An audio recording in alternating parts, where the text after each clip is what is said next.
Fais-moi voir ta lumière et ta vérité, qu'elle me guide vers la montagne qui t'est consacrée, qu'elle me conduise à ta demeure. Alors je m'approcherai de ton autel, je m'approcherai de toi-même, Dieu, ma plus grande joie. Je prendrai ma guitare pour te louer, toi qui es mon Dieu.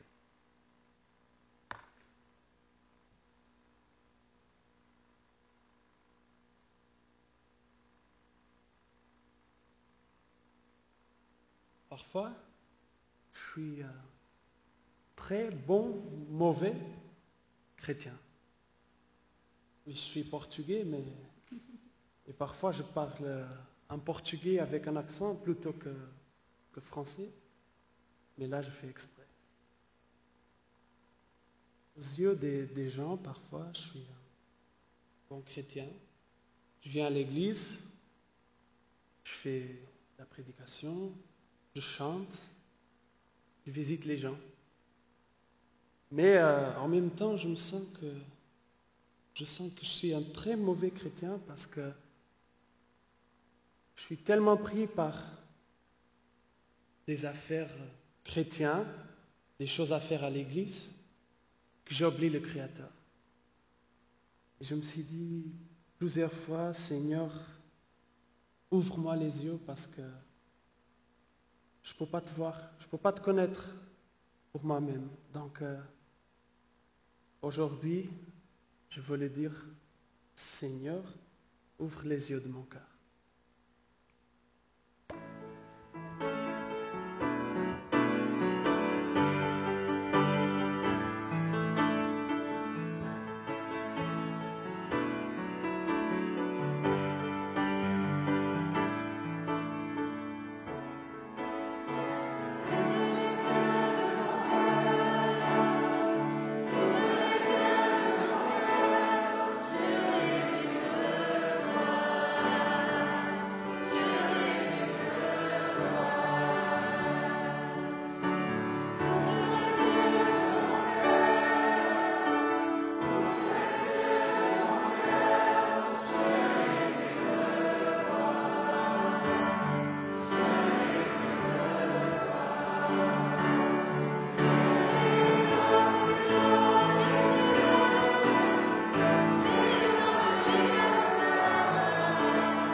je lève les yeux vers le lieu saint pour contempler ta face. Je veux rester près de toi. Je veux rester près de toi.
Je vous invite à prier avec moi en adoptant la position qui vous semble la plus confortable.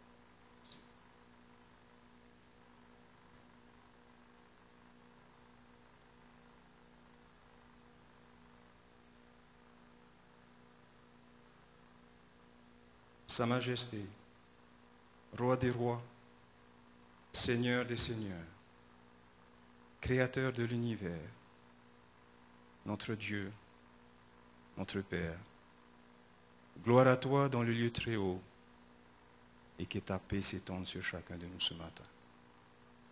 Nous te louons, nous t'exaltons, Seigneur, mais nous voulons aussi t'adorer ce matin. Nous voulons te dire merci. Merci pour ta présence parmi nous, dans notre cœur, aujourd'hui, comme tu l'as été hier et comme tu l'as toujours été. Merci, Père, pour la vie que tu nous accordes, pour la santé, pour la guérison et pour toutes ces expériences merveilleuses que nous avons pu vivre avec toi au cours de cette semaine. Merci pour ton amour qui nous rassemble et qui nous permet de t'adorer ensemble d'un commun accord, animé par ton esprit et surtout en toute liberté. Ce matin, Père, nous voulons t'adorer.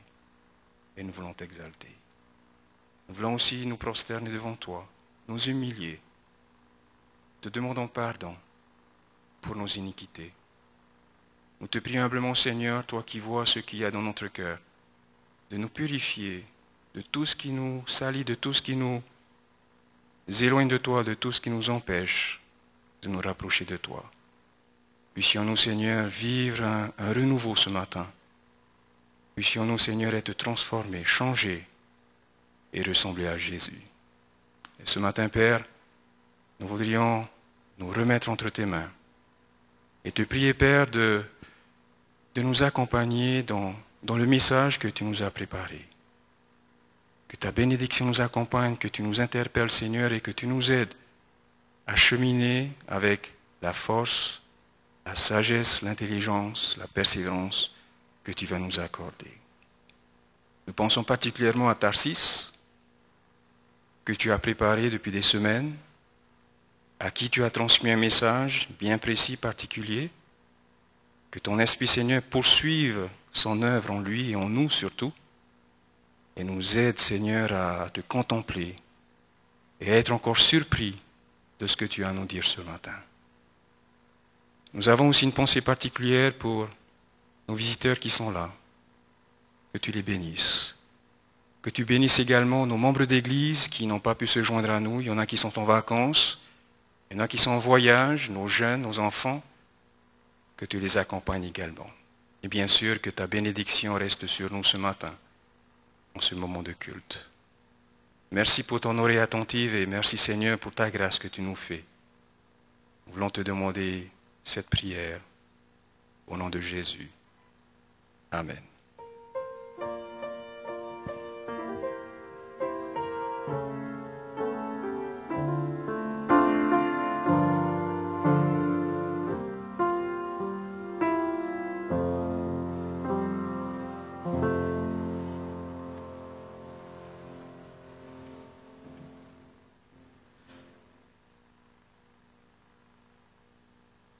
Ce matin, c'est Ida. C'est Ida qui va se joindre à nous. Et pour, bien sûr, s'adresser aux enfants, et bien entendu à tout le monde, pour cette histoire de ce matin. Alors, les enfants, si vous êtes là, si vous m'entendez, venez nous rejoindre. Et Ida est là pour vous accueillir pour l'histoire de ce matin.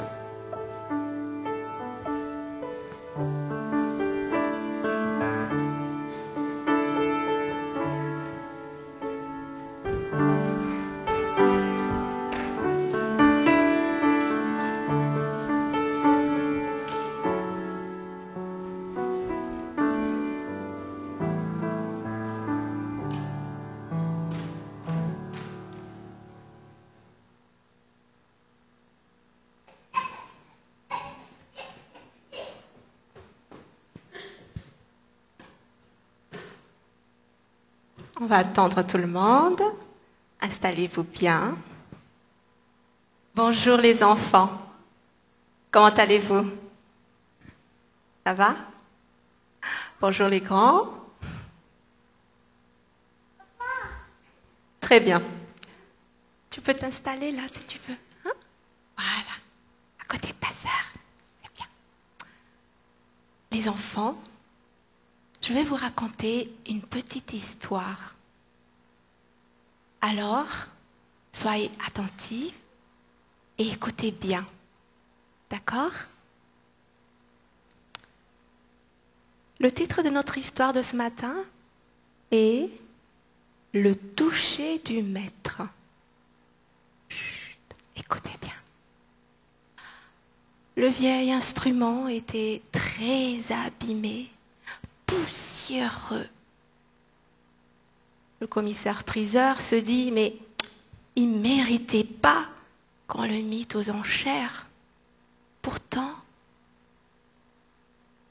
avec un sourire, il présenta le violon à son auditoire. À combien peut-on estimer ceci? Lança-t-il. Qui veut bien commencer? 1 euro. 2 euros. 2 euros. Qui dit mieux? 3 euros. 3 euros une fois, 2 fois. Allons-y pour 3 euros. Mais voici que, du fond de la salle, un vieux monsieur aux cheveux gris s'avance. Il se saisit de l'archet et du violon. Il en essuie la poussière.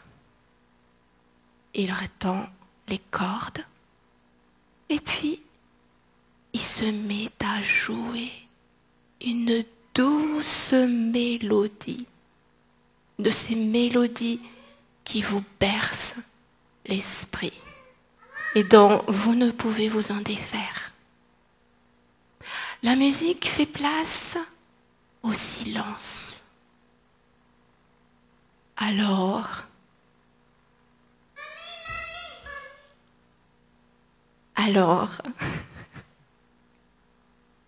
calmement, presque à voix basse, le commissaire reprend les enchères. Et maintenant, que dirons-nous? 1000 euros. Ah, qui dit mieux? 2000. 2000 euros par ici. 3000 euros. Bien, 3000 euros une fois. 3000 euros deux fois. Adjugé et vendu. Les applaudissements crépitèrent. Mais certains ne purent s'empêcher, ne purent retenir leur étonnement. Mais qu'est-ce qui s'est passé? Qu'est-ce qui a pu bien changer la valeur du violon? Alors, quelqu'un s'écria, c'est le toucher du maître qui a changé la valeur du violon. Nombreux sont ceux qui, dans leur âme, les enfants, sont désaccordés, défigurés par le mal, par les péchés, par les souffrances, par les faiblesses, par beaucoup de choses. Et qui, comme tel, ce violon, ne valent pas grand-chose aux yeux des autres dans les enchères de la vie. Mais le maître s'avance et la foule ignorante ne comprend pas la valeur d'une âme et ni le changement opéré par le toucher du maître. Prions les enfants. Ô Maître, nous aussi nous sommes désaccordés. Nous avons besoin de toi. Touche-nous de ta main et à présent, transforme-nous. Dépose dans nos cœurs une mélodie, une douce mélodie, une chanson pour toi et que notre vie soit à ta gloire. En Jésus. Amen. Une vie, les enfants, une vie peut apparaître sans grande valeur aux yeux du monde, mais précieuse aux yeux du Créateur. Souvenez-vous-en, précieuse aux yeux du Créateur. Voilà, la petite histoire est terminée. Vous pouvez rejoindre vos parents. Merci les enfants.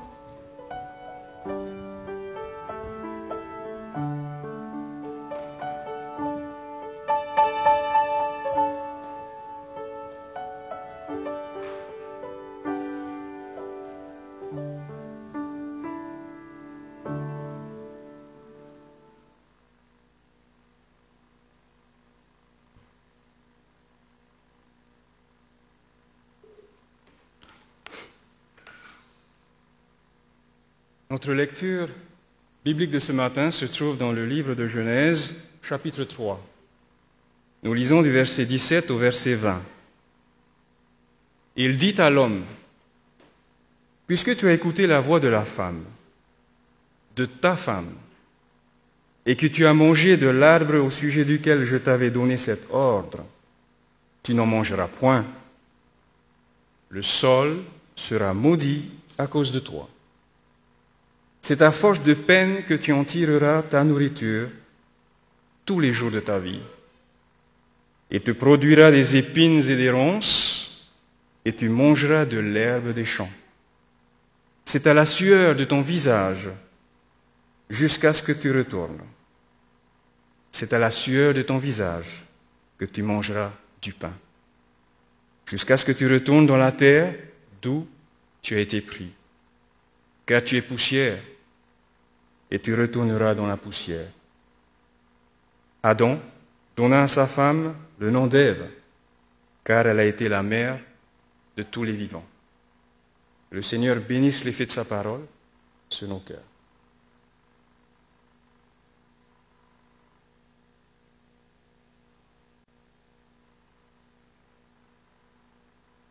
Chers frères et sœurs, bonjour. C'est avec beaucoup de joie que je partage ce matin cette réflexion avec vous. Je me souviens quand j'étais petit, j'ai vu une fois mon père avancer à la chaire. Et je me souviens très bien de ce que je me suis dit à ce moment-là. Je me suis regardé et j'ai dit, un jour ce sera toi. Je peux vous assurer que quand ce jour arrive, on change radicalement d'attitude. Surtout lorsqu'on sait qu'on va s'adresser à des gens qui ont plus d'expérience, qui ont plus de connaissances. Mais ce qui est beau de voir, c'est que lorsque je me suis avancé vers ces mêmes personnes, elles m'ont donné des conseils, m'ont motivé, ou tout simplement m'ont permis d'être ici. Et je vous remercie à tous. Si j'ai choisi ce texte ce matin, c'est parce qu'il parle pour moi d'une caractéristique magnifique qu'a Dieu, une qualité qu'il a, et c'est son regard. Il est question aussi dans ce texte d'un regard. Mettons-nous à la place d'Adam. Vous avez votre femme qui vient de vous tendre le fruit. Vous l'avez mangé. Dieu arrive pour demander qu'est-ce qui se passe. Qu'est-ce que vous lui dites? C'est la femme que tu as mise à mes côtés qui m'a fait manger du fruit. Qu'est-ce que Dieu répond? Puisque tu as écouté ta femme, le sol est maudit, tu vas mourir. Le regard d'Adam ici me surprend. Parce que c'est un regard qui, pour moi, défie les apparences. Honnêtement, auriez-vous donné le nom d'Ève à cette femme? Auriez-vous appelé cette femme vie, alors que visiblement elle vous a apporté la mort en vous tendant ce fruit? Adam n'a pas menti. Il a mis en avant une qualité qu'avait Ève. J'aimerais prendre un autre exemple. Simon-Pierre. Parlons-en de Pierre. Après tout, de tous les disciples, il fallait que ce soit lui qui aurait nié Jésus 3 fois. Souvenez-vous aussi de l'épisode des Galates, au chapitre 2. Pierre, au départ, n'avait aucun souci à manger avec les païens. Quand arrivent les Juifs de l'entourage de Jacques, qu'est-ce qui se passe? Il se tient à l'écart. Vraiment, mérite-t-il son surnom de Pierre? Loin de moi, mes frères et mes sœurs, loin de moi l'idée de critiquer Pierre. Qui suis-je? Lui qui a tout laissé, sa famille, pour prêcher le message de l'Évangile. Lui qui allait jusqu'au plus grand sacrifice pour Jésus-Christ. Ce que je veux montrer par là, c'est qu'est-ce qui se passe lorsqu'on regarde certaines apparences. Quelle image on se fait de la personne. Dès qu'on parle d'apparence, on ne peut pas passer à côté de David. Après tout, c'est à lui que s'applique cette phrase. L'homme regarde ce qui frappe les yeux, l'apparence, mais Dieu, lui, regarde au cœur. On trouve cette phrase dans 1 Samuel 16, 7. Et la question pour moi, c'est qu'est-ce que Dieu a vu? Beaucoup de belles choses, j'en suis sûr. Mais qu'a-t-il vu de particulier? Prenons ensemble 1 Samuel 7 au verset 33.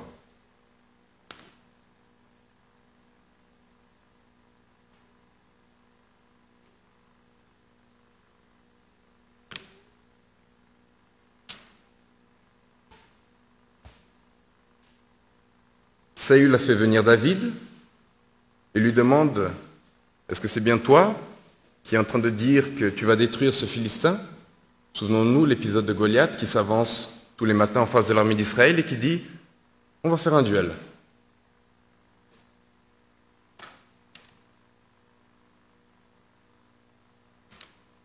Pardon, 1 Samuel 17, verset 33.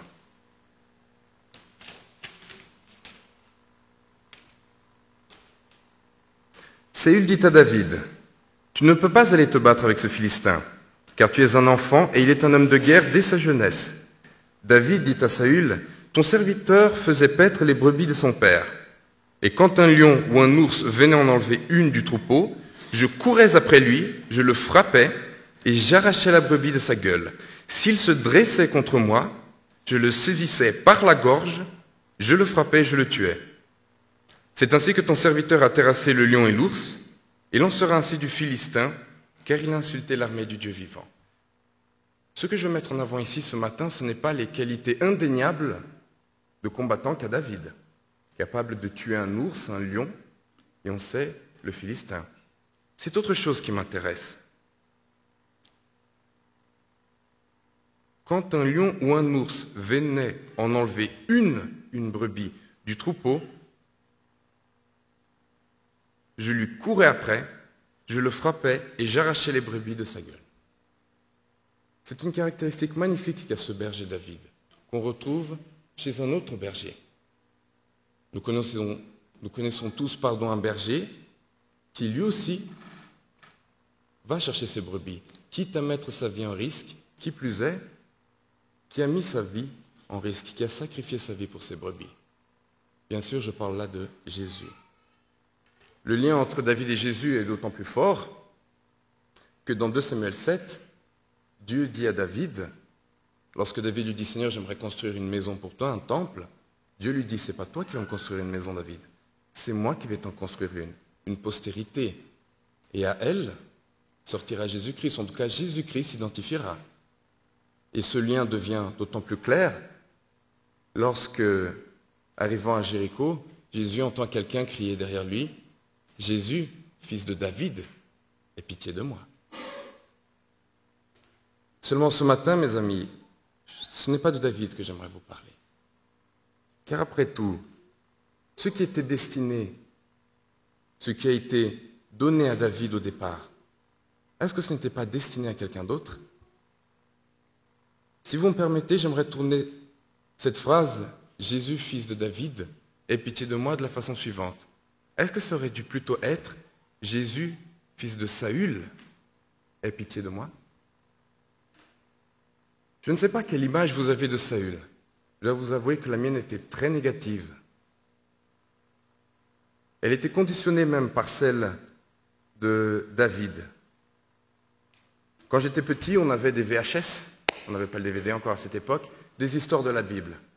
Et on avait constamment David, le gentil David, poursuivi par le méchant Saül, qui ressemblait à un mix entre Philistin et Babylonien, avec une touche d'ivrogne et une méchanceté absolue avec tous ses serviteurs, ses enfants. Plus tard, j'ai comparé l'attitude de Saül et de David de la façon suivante.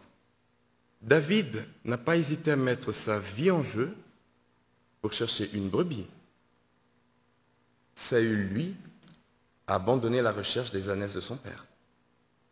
Une brebis, ça a une certaine valeur, des ânesses en ont beaucoup plus. David met sa vie en jeu, Saül, lui, abandonne une recherche. C'était lire ça beaucoup trop vite, je suis d'accord. Seulement, je n'arrivais pas à enlever de ma tête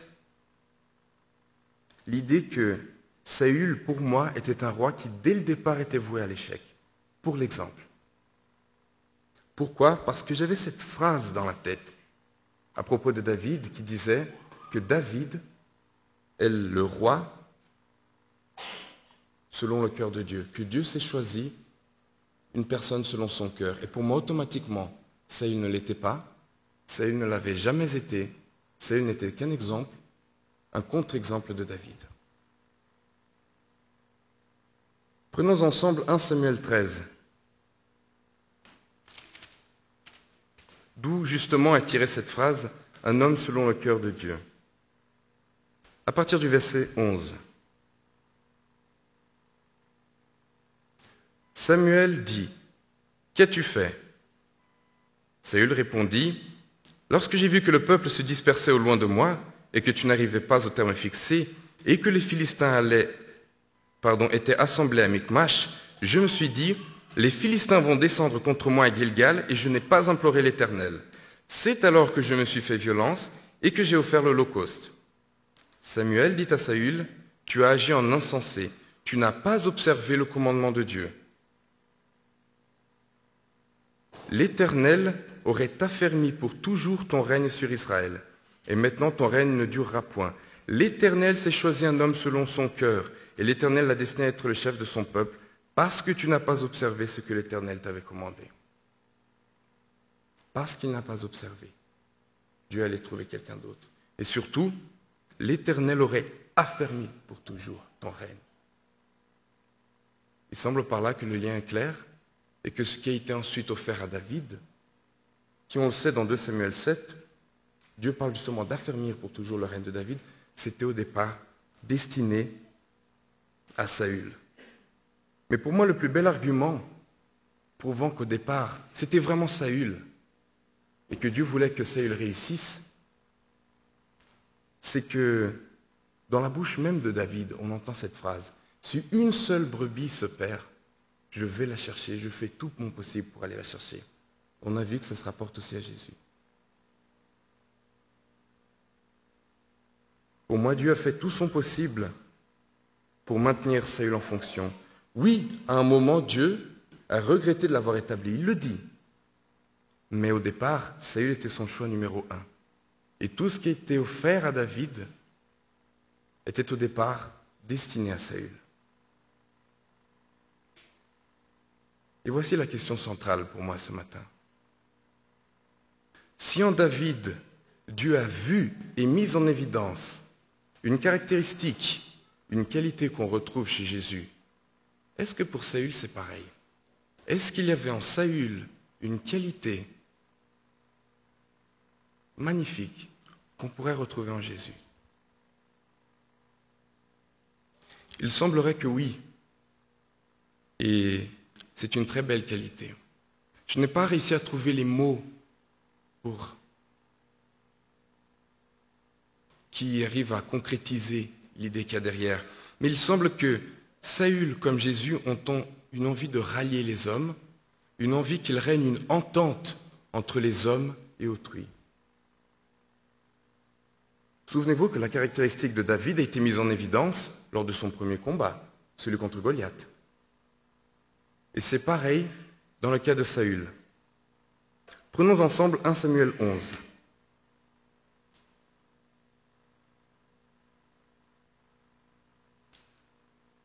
Pour résumer, la ville de Jabès en Galaad est assiégée. Les anciens de l'Église proposent au roi assiégeant de se rendre.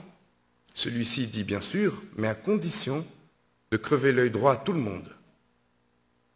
Les anciens de la ville envoient des messagers demandant de l'aide au reste du territoire d'Israël.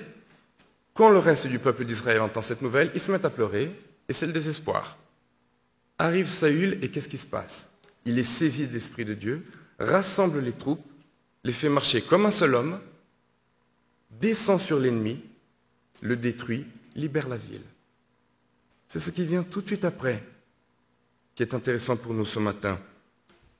1 Samuel 11, verset 12. Le peuple dit à Samuel, « Qui est-ce qui disait, Saül régnera-t-il sur nous? Livrez ces gens, et nous les ferons mourir. » Mais Saül dit, « Personne ne sera mis à mort en ce jour, car aujourd'hui, l'Éternel a opéré une délivrance en Israël. » Ce qui est dit ici se rapporte à un épisode cité au chapitre 10 lors du couronnement de Saül. Tout de suite après, on découvre, chapitre 10, verset 27, qu'il y eut toutefois des hommes pervers qui disaient « Quoi? C'est celui-ci qui nous sauvera ?» Et ils le méprisèrent et ne lui apportèrent aucun présent. Mais Saül n'y prit point garde. J'aimerais ce matin, si vous le permettez, mettre ce texte en parallèle avec un autre texte qu'on trouve dans Luc 23, à partir du verset 33. Luc 23, verset 33.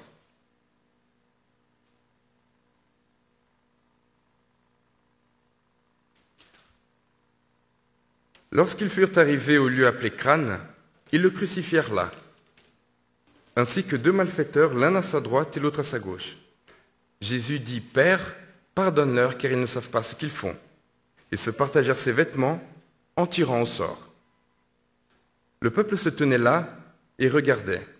Les magistrats se moquaient de Jésus, disant, « Il a sauvé les autres, qu'il se sauve lui-même, s'il est le Christ, l'élu de Dieu. » Les soldats aussi se moquaient de lui. S'approchant et lui présentant du vinaigre, ils disaient, « Si tu es le roi des Juifs, sauve-toi toi-même. » Il y avait au-dessus de lui cette inscription, « Celui-ci est le roi des Juifs. » Si vous me permettez, j'aimerais très simplement faire le parallèle suivant. Dans les deux cas, nous avons un roi. Dans les deux cas, ce roi accomplit une délivrance.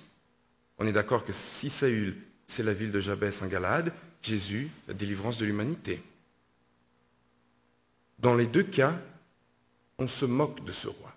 En tout cas, une partie de la population se moque de ce roi. Que fait Jésus? Il dit, « Père, pardonne-leur, ils ne savent pas ce qu'ils font. » Que fait Saül? Il passe l'éponge. J'aimerais ajouter à cette idée le cas de Gédéon. Car Gédéon, lui aussi, saisi de l'Esprit de Dieu, va libérer le peuple d'Israël d'un envahisseur. Mais il y a une petite différence. C'est que lorsque Saül est en train de poursuivre les deux rois qui étaient venus envahir le pays, il va demander de l'aide à deux villes, histoire de recevoir du pain et sustenter ses soldats. Que vont lui dire ces deux villes? Est-ce que les rois sont entre tes mains?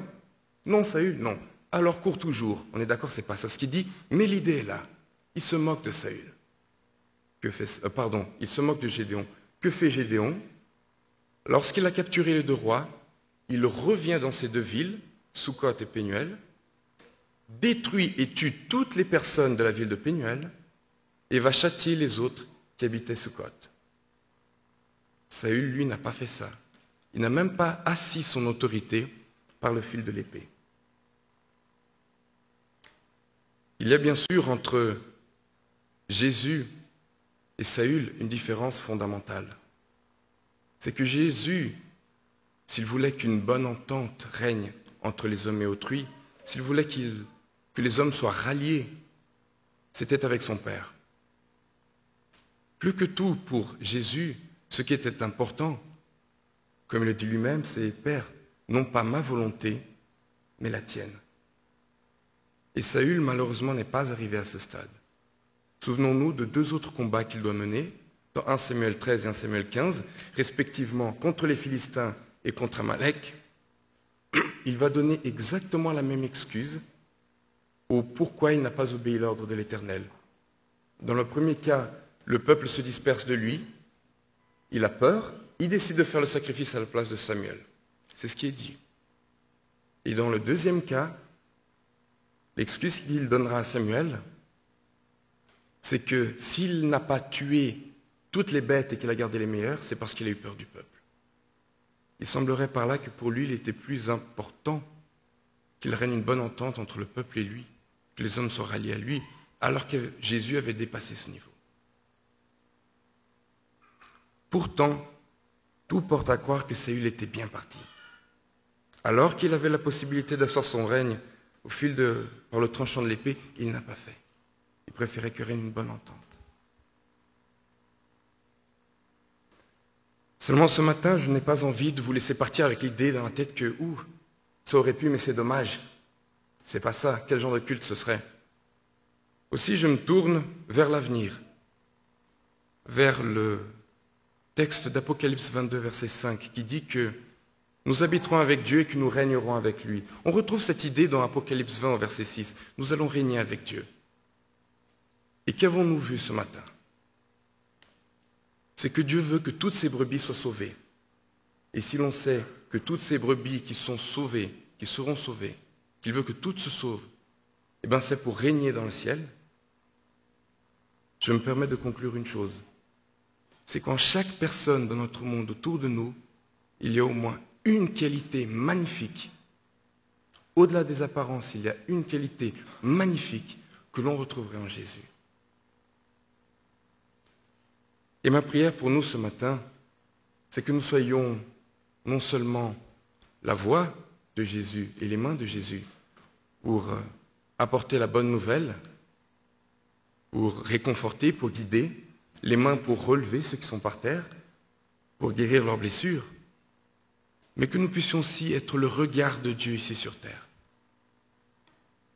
Et avec son aide, pour pouvoir voir dans mon frère, comme dans un inconnu, comme dans mon ennemi, cette qualité magnifique qu'a Jésus et qui fait de lui un roi potentiel pour l'éternité.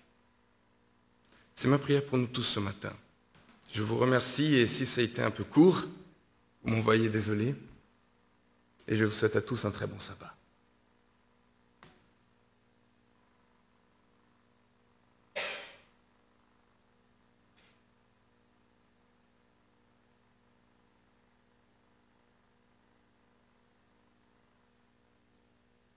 J'invite les diacres et les diaconesses à passer dans les rangs pour la collecte des offrandes et des dîmes.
J'invite l'Assemblée à se mettre debout.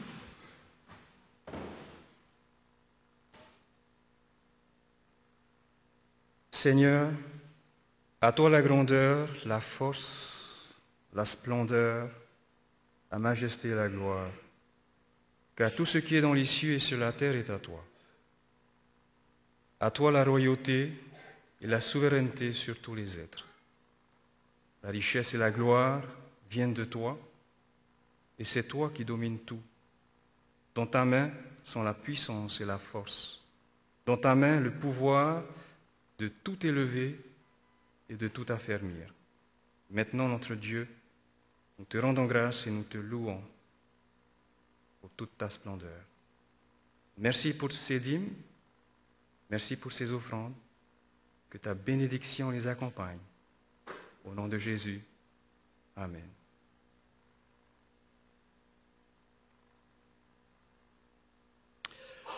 Je voudrais remercier le Seigneur pour le regard particulier qu'il porte sur chacun de nous et surtout cette qualité magnifique et unique qu'il a placée en nous.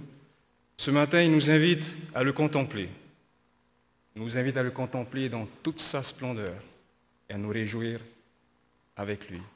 Contemplons-le dans ce cantique final.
Recevons la bénédiction du Seigneur.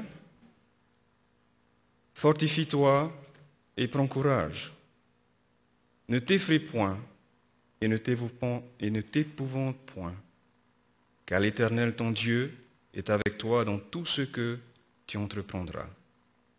Que la grâce de notre Seigneur Jésus-Christ soit avec nous tous.